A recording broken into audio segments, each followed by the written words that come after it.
पिछले वीडियोज में आप लोगों ने धारा और नाव, स्थिर पानी में नाव की चाल, इस तरह के सवाल के लिए कॉन्सेप्ट को समझा था। अब हम उससे जुड़े हुए जो एग्जाम्पल्स हैं उसको हम बनाएंगे और उसके बाद हम प्रश्नावली 3.6 पे आएंगे। ठीक है, चलिए देखते हैं सवाल क्या है।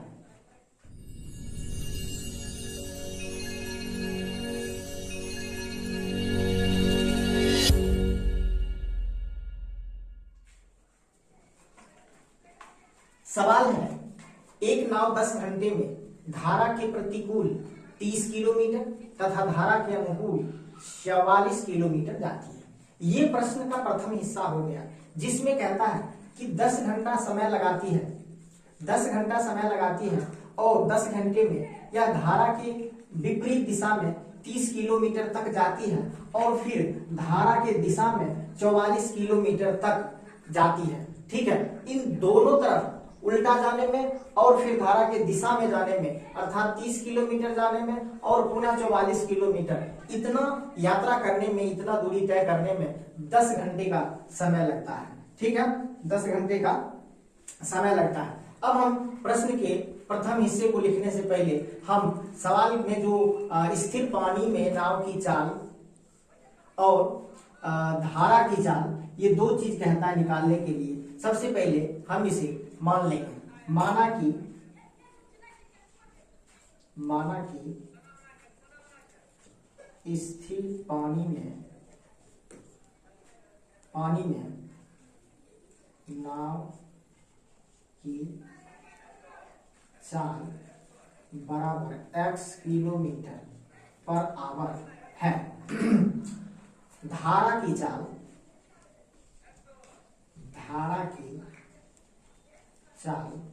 बराबर y किलोमीटर पर आवर है।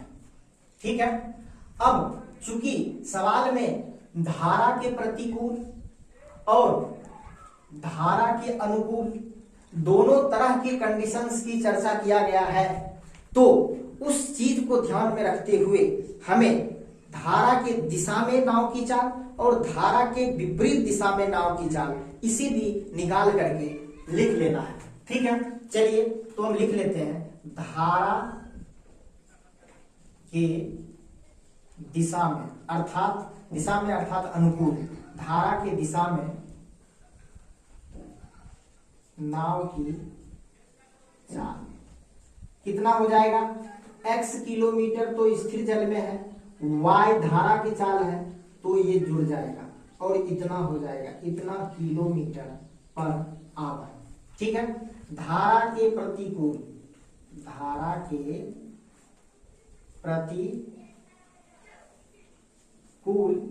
नाव की चाल, x तो धारा स्थिर जल में है, धारा की चाल y है, इसमें से माइनस हो जाएगा तो ये x minus y kilometre per hour प्रतिकूल दिशा में है। ठीक है, ये चारों चीज हमें मिल गया। अब सवाल के प्रथम खंड से, सवाल के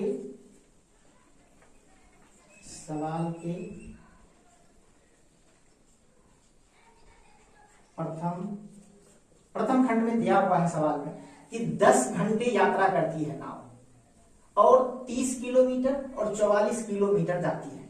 ठीक है, तो 10 घंटे हमें यात्रा करना है, 10 घंटे यात्रा करती है। ठीक है, 10 घंटे यात्रा करती है, 30 किलोमीटर जाती है, 30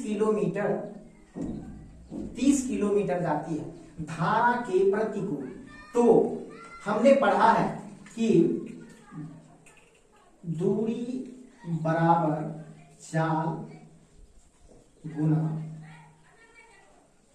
समय, हमने ये पढ़ा है। तो यहां पे हमारे पास समय दिया हुआ है, तो हमें यहां भी समय को निकाल के ही लिखना पड़ेगा। तो समय बराबर क्या हो जाएगा, चाल इधर आ जाएगा तो समय बराबर हो जाएगा दूरी बटा चाल।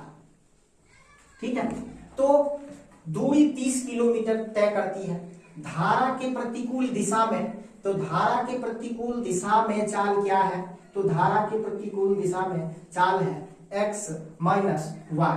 और दूरी कितना चला है 30 किलोमीटर, तो दूरी बटा बटा चाल x माइनस वाई ये निकल गया। ये हो गया समय। इतना समय जो है वह धारा के प्रतिकूल जाने में लगाया। तो धारा के अनुकूल जाने में अनुकूल 44 किलोमीटर जाता है और चाल किस चाल से x प्लस वाई इस चाल से जाता है। तो इतना समय लगता है धारा के अनुकूल जाने में, इतना समय लगता है धारा के प्रतिकूल जाने में, और टोटल समय लगता है 10 घंटे। ठीक है, टोटल समय लगता है 10 घंटे। तो हम लिखेंगे बराबर 10। ठीक है, ये जो है हमें फर्स्ट समीकरण मिल गया। अब चलिए सवाल के दूसरे खंड में कहता है कि 13 घंटे में वह 40 किलोमीटर धारा के प्रतिकूल एवं 55 किलोमीटर धारा के अनुकूल जाती है। ठीक है, तो सवाल के दूसरे खंड से, ठीक है, अब 40 किलोमीटर धारा के प्रतिकूल जाती है, तो 40 बटे चाल कितना है प्रतिकूल में x माइनस वाई, इतना समय लगता है उसे धारा के प्रतिकूल जाने में।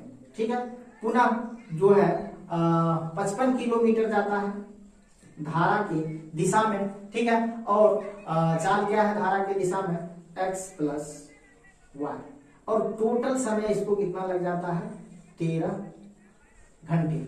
ठीक है, तो अब इस दोनों समीकरण को देख करके आपको पिछले वीडियो में जो हमने कॉन्सेप्ट समझाया था कि किस तरह से समीकरणों को हम दो चर वाले रैखिक समीकरण के रूप में ला करके हल करते हैं, ठीक वही चीजें यहाँ भी आपको देखने को मिलता है।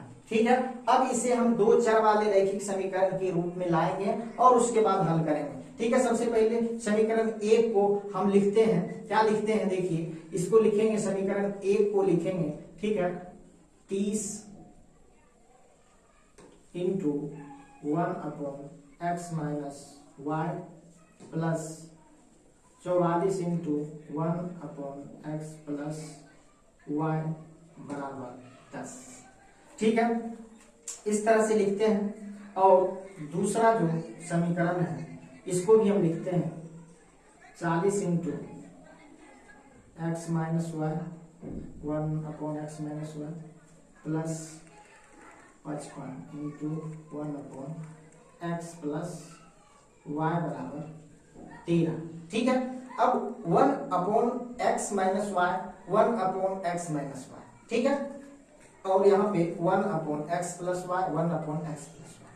तो लिखेंगे माना कि 1 अपॉन एक्स माइनस वाई बराबर m, इसको हम m मान लिए, इसको हम n मान लिए। ठीक है, इसको 1 अपॉन एक्स प्लस वाई बराबर है। ठीक है, अब इस m और n को समीकरण में बैठा देंगे तो जो हमें मिलेगा वो मिलेगा 30 m प्लस 44 n बराबर 10। उसी तरह यहां मिलेगा 40 m प्लस 55 n बराबर 13। ठीक है, और ये समीकरण 3 और ये 4 हो जाता है। इसको अगर हमें हल करना है, ठीक है, इसको हम 4 से गुना कर देंगे, इसको 4 से गुना कर देंगे और इसको 3 से गुना कर देंगे, तो समीकरण जो है ये जो है इक्वल हो जाएगा। ठीक है, 4 या 12 120 है प्लस 4 चौक 16 6 4 चौक 16 17 m, ये हो गया 40, ये हो गया फिर 4 या 12 120 है प्लस 5 या 15 5 5 या 15 16 और 3 या 39। ओके, अब इसको हम माइनस करेंगे तो ये दोनों कैंसिल हो जाएंगे और ये 6 में से 5 गया 1 और 7 में से 6 गया 1। ठीक है, n हो जाएगा और ये n हो जाएगा 1 हो जाएगा। ठीक है, तो इसीलिए n बराबर 1 अपॉन ये हमें n बराबर इतना मिलता है। ठीक है, अब हम समीकरण 3 में n का वैल्यू रखेंगे। समीकरण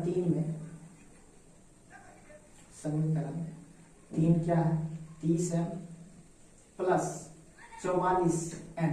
n का वैल्यू हम रख लेते हैं 1/11।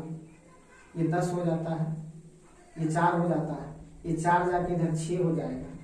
30m बराबर 10 - 4 बराबर 6।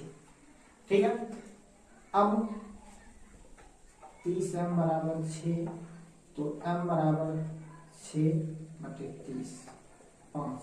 m का वैल्यू क्या हो गया 1/5। ठीक है, और n का वैल्यू हो गया 1/11। ठीक है, अब हम जानते हैं m जो है 1/x - y के बराबर है। ठीक है, तो इसे हम देखेंगे कि चूंकि 1/x - y बराबर m, ठीक है, तो m के जगह पे हमें 1/5 लिखना है। तो हमें x - y बराबर क्या निकल गया 5। ठीक है, इसी तरह से 1/x प्लस y बराबर n है। ठीक है, तो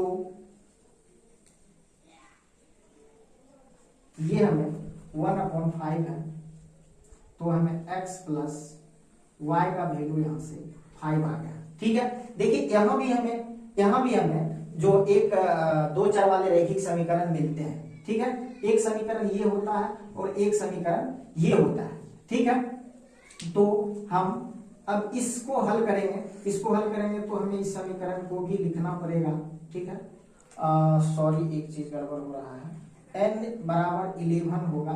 ठीक है बच्चों, आप ठीक है, ये 11 होगा, तो यहाँ 5 लिखेंगे और x - y बराबर 11 लिखेंगे। ठीक है, ये कट जाएगा और ये 2x बराबर 16, तो x बराबर 16/2, ये कट के 8 हो जाता है। अब x का वैल्यू हम इसमें रखेंगे, तो x - y बराबर 5, तो ये 8 - y बराबर 5, y उधर चला जाएगा। ठीक है, तो हमें ये मिलेगा 3। तो हमें x का वैल्यू मिल गया 8 और y का वैल्यू मिल गया 3। यही दोनों हमारा आंसर हो गया। ठीक है, कहने का मतलब स्थिर पानी में नाव की चाल जो है वो 8 किलोमीटर और धारा की चाल जो है वो 3 किलोमीटर है। ठीक है, आई होप आप लोग सवाल को समझ गए होंगे। ठीक है, मिलते हैं नेक्स्ट वीडियो में, तब तक के लिए